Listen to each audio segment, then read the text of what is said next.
empezar, ¿qué tan dependientes somos del plástico? Bueno, el plástico es un material que se revolucionó en el siglo XX, que fue el preferido ya que por su bajo costo, su ligereza y su buen material, fue el preferido para crear envases hasta piezas automotrices.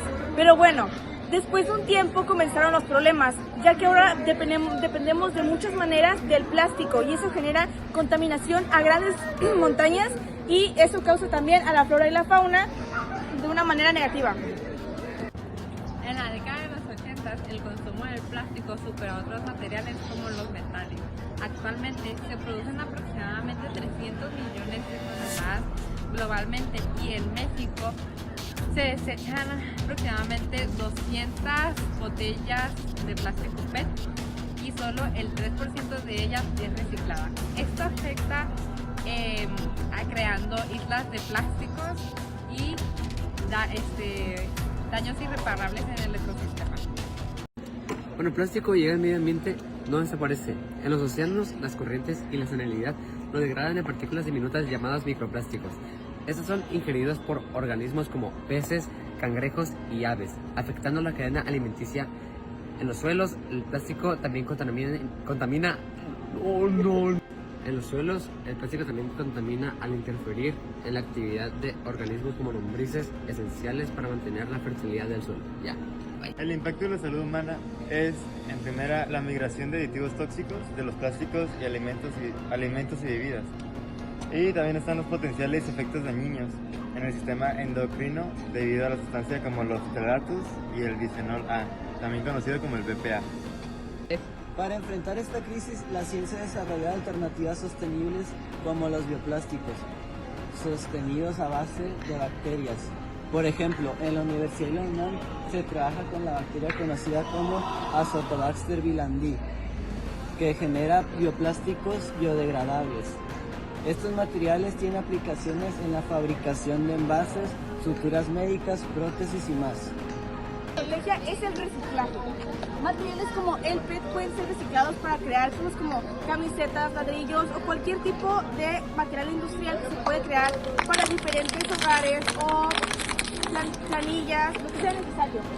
El motivo es dejar de usar tanto plástico para evitar la contaminación, también conocidos como PET grid,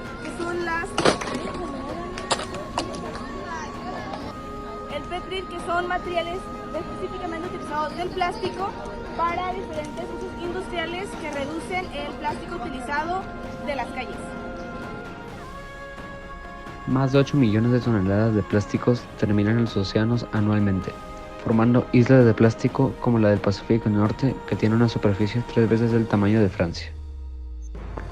Microplásticos.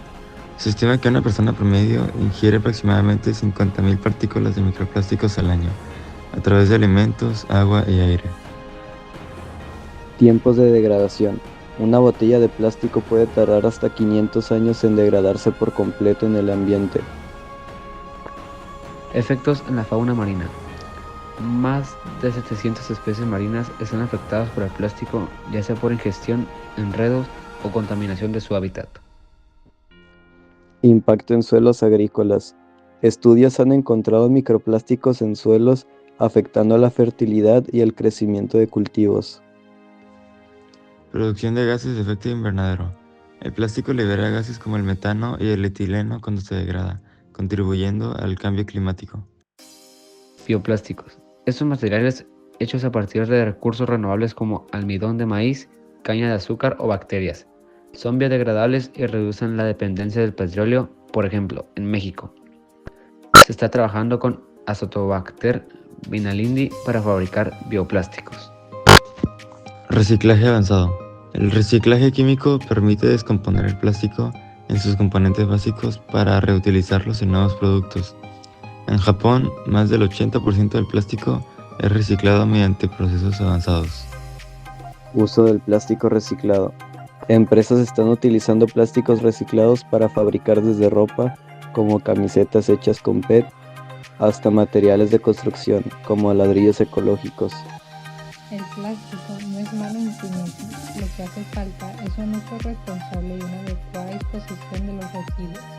Mientras la ciencia desarrolla alternativas sostenibles Los consumidores debemos reciclar y reducir nuestro consumo de plásticos desechables. Además, es fundamental que los gobiernos y las empresas tomen medidas para fomentar políticas públicas que impulsen el reciclaje, la economía circular y el diseño de productos más sostenibles. Si todos actuamos desde nuestras áreas, como ciudadanos, científicos, empresarios y gobiernos, podemos enfrentar esta crisis global. Recordemos que cada botella reciclada, cada decisión de evitar productos plásticos desechables y cada innovación tecnológica cuenta. La lucha contra la contaminación por plástico no solo protegerá a los ecosistemas, sino que también garantizará un planeta más limpio y habitable para las generaciones futuras. El cambio empieza con pequeños pasos, pero tiene el potencial de generar un impacto global. Si asumimos el compromiso, juntos podemos revertir los daños y crear un futuro más sostenible y equilibrado para todos.